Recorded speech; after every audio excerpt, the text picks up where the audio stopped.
just comes to mind every time I hear this song and I sing it. The reason why we have hope, the reason why Easter exists, it's the fact that Christ is risen. He died for us to save us from our own sins, and that we would be seen as good enough through him to enter the kingdom of heaven. And that the beauty of it is that everybody expected God to just, or not God, but Jesus to stay dead. But on the third day, he rose and conquered death. And that is what we are here, this entire season is about, what our lives should be about, celebrating the fact that Jesus died and rose again. And that gives us the opportunity to follow him and be seen as good in Christ, in God's eyes.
Death with his mighty sting, exhaling in every breath the life he brings.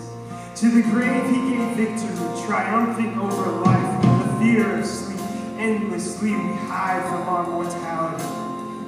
Mortally wounded from our birth, we lie to ourselves from infancy, infinitely investing time in a life that will never be taken by this incredible creature that now stands before us. Death. He manifests himself on ordinary days. His 6-foot stomach growls with hunger pains. For his meal he cannot wait, so we are forced to taste him even before the grave. We are all dying. There is no other way. I see him in Haitian and Japanese earthquakes. He's hating the escapees of his cruel wakes.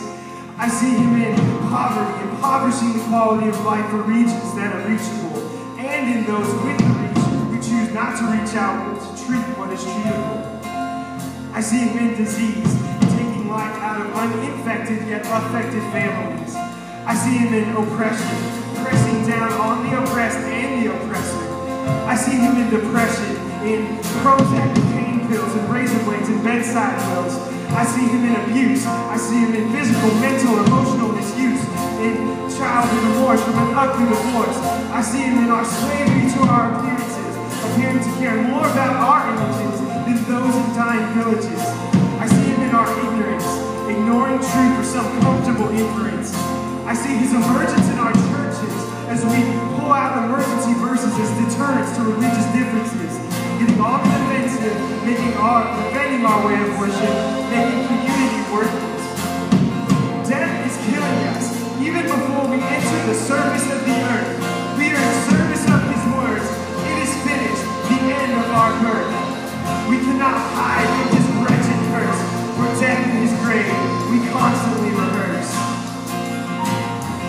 Even God himself was coerced.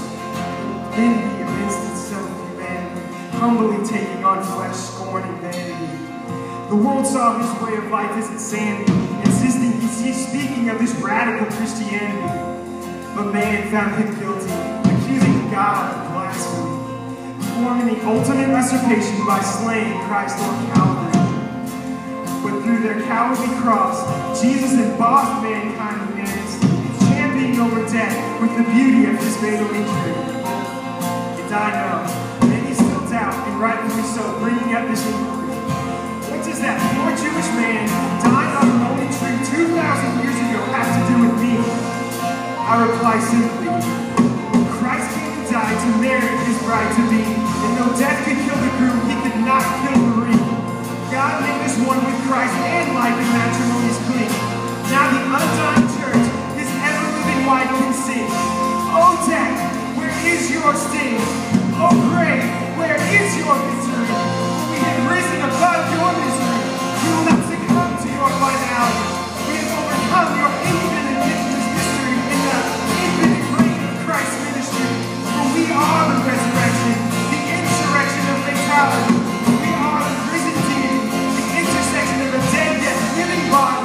For we live through imperfections because we died to become holy. We cannot be contained by the mouth of the grave.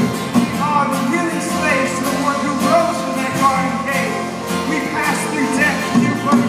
We gave the grave to the earth, and we claim today the cross's worth, the body of his rising, the risen church.